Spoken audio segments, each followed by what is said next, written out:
जय हिंद साथियों, कैसे हैं आप सभी। मैं अजय स्वागत करता हूं आपके अपने परिवार एग्जाम इंडिया वार में। फ्रेंड्स, अपनी ये हिस्ट्री की क्लास है जिसमें आज हम पढ़ रहे हैं दिल्ली सल्तनत का विघटन। किस प्रकार दिल्ली सल्तनत धीरे धीरे छोटे छोटे राज्यों में टूट जाता है। तो दक्षिण भारत में सबसे इंपॉर्टेंट आ जाता है आपका विजयनगर साम्राज्य। दक्षिण भारत के दो इंपॉर्टेंट साम्राज्य बनते हैं, एक तो आपका बहमिनी और दूसरा विजयनगर। तो आज हम विजयनगर साम्राज्य के बारे में पढ़ेंगे। तो चलिए स्टार्ट करते हैं। पूछा जाता है कि टाइम पीरियड इसका। तो फ्रेंड्स 1336 से लेकर 1672 ईस्वी तक विजयनगर साम्राज्य पर 4 वंशों ने शासन किया। अब ये वंश आ जाते हैं आपके, सबसे पहले आ जाता है फ्रेंड्स संगम वंश। फिर आ जाता है आपका सालू वंश, दूसरा आ जाता है सालू वंश। तीसरा आ जाता है तुलु वंश। और चौथा आ जाता है अपना अराविडु वंश। संगम वंश तो साथ ही ये 1336 से लेकर 1485 ईस्वी तक शासन करता है। कब तक? 1485 ईस्वी तक संगम वंश के शासकों ने शासन किया।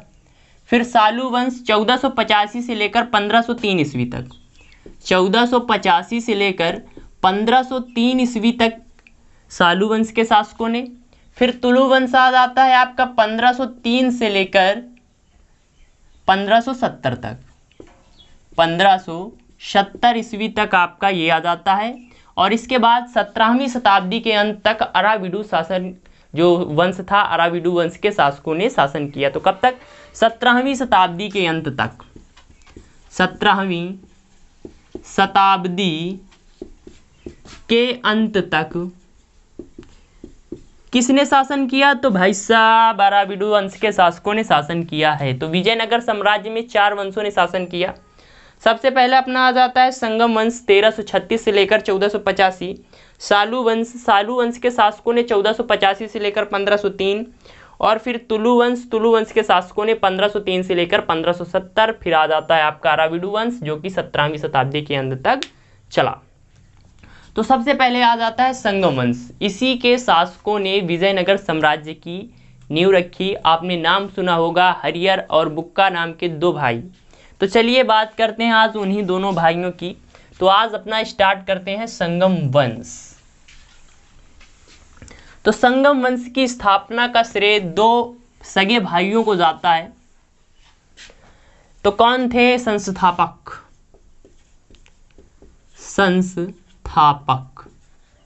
तो Harihar first and Bukka first दोनों क्या थे? 2 भाइयों ने स्थापना की थी। 2 भाइयों ने। तो संगम वंश के संस्थापक की बात करें तो हरियर और बुक्का नाम के 2 भाइयों ने की थी। इन्होंने अपनी प्रारंभिक राजधानी आनेगोंडी को बनाया। फिर इसके बाद इन्होंने क्या किया था कि कुछ दिनों बाद इन्होंने विजयनगर राजधानी बनाई थी। तो इनकी प्रारंभिक राजधानी पूछ लेता है कि संगम वंश की प्रारंभिक राजधानी कौन सी थी? प्रारंभिक राजधानी तो ये क्या थी? आनेगोंडी थी। क्या थी साथी? आनेगोंडी।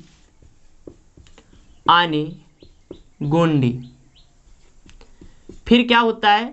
जिस प्रकार 1504 में सिकंदर लोदी ने आगरा की स्थापना की थी, उसी प्रकार इनके द्वारा विजयनगर की स्थापना की जाती है साथी, तुंगभद्रा नदी के दक्षिणी तट पर। तो लिखिए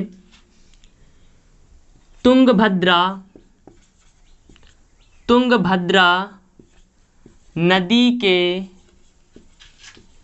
दक्षिणी तट पर विजयनगर की स्थापना हुई।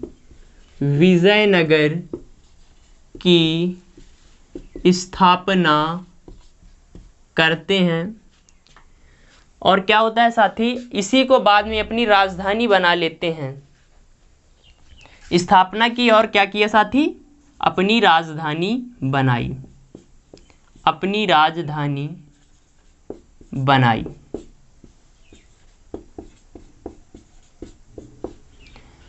अब क्या होता है, इनके बारे में कहा जाता है ये काकतीय वंश के सामंत थे। जो काकतीय वंश था दक्षिण भारत में, उसके सामंत थे।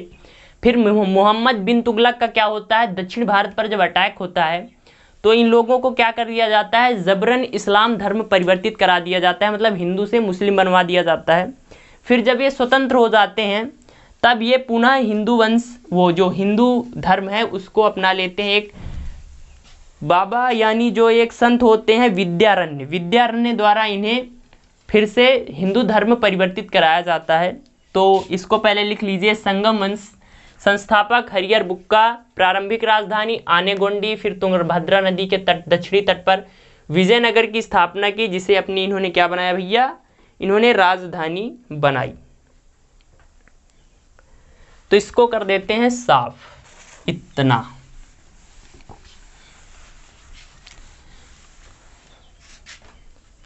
तो जो ये हरिहर और बुक्का थे ये क्या थे, काकतीय सामंत थे, जिन्हें किसके, मोहम्मद बिन तुगलक यानी एमबीटी के समय जबरन क्या करा दिया गया था, इस्लाम धर्म में, या इस्लाम धर्म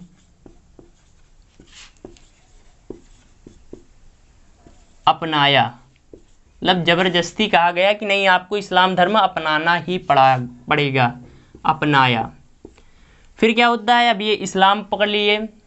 फिर जब ये वो हो जाते हैं स्वतंत्र, तो एक विद्यारण्य नाम के संत होते हैं, उनकी दीक्षा, वो उनको धर्म परिवर्तित कराते हैं पुनः।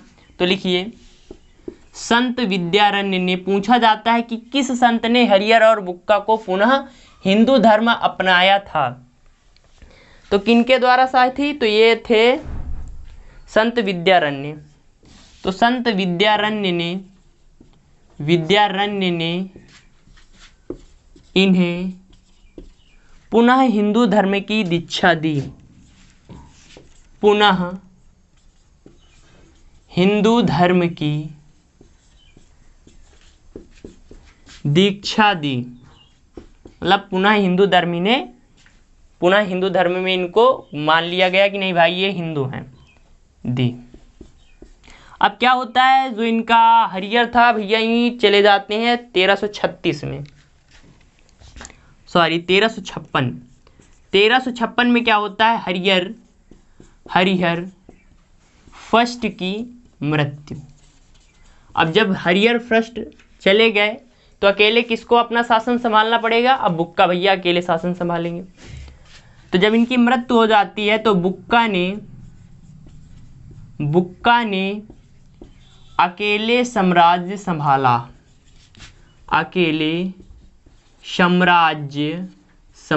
पहले दोनों मिलकर संभालते थे, अब क्या करना पड़ रहा है, अकेले, तो संभाला।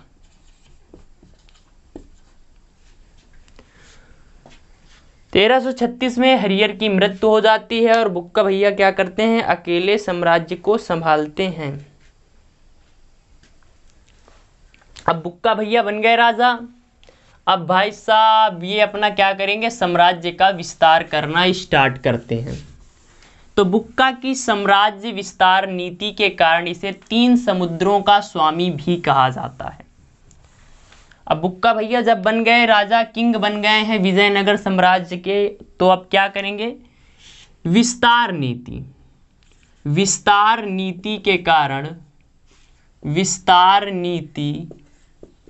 के कारण बुक्का को क्या कहा जाता है साथी, बुक्का को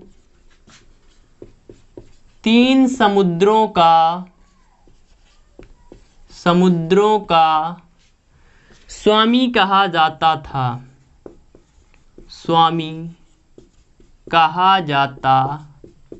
था। तो फ्रेंड्स अपनी ये क्लास बस यहीं तक, बाकी जो बचा है संगम वंश धीरे धीरे उसको करेंगे। इसको लिखते जाइए, याद करते जाइए, धीरे धीरे करेंगे तो ज़्यादा आराम देगा। मिलते हैं अगली क्लास में। पर फ्रेंड के साथ शेयर कर दीजिए, लाइक कर दीजिए और पहली बार आए हैं तो सब्सक्राइब कर लीजिए। जय हिंद, जय भारत।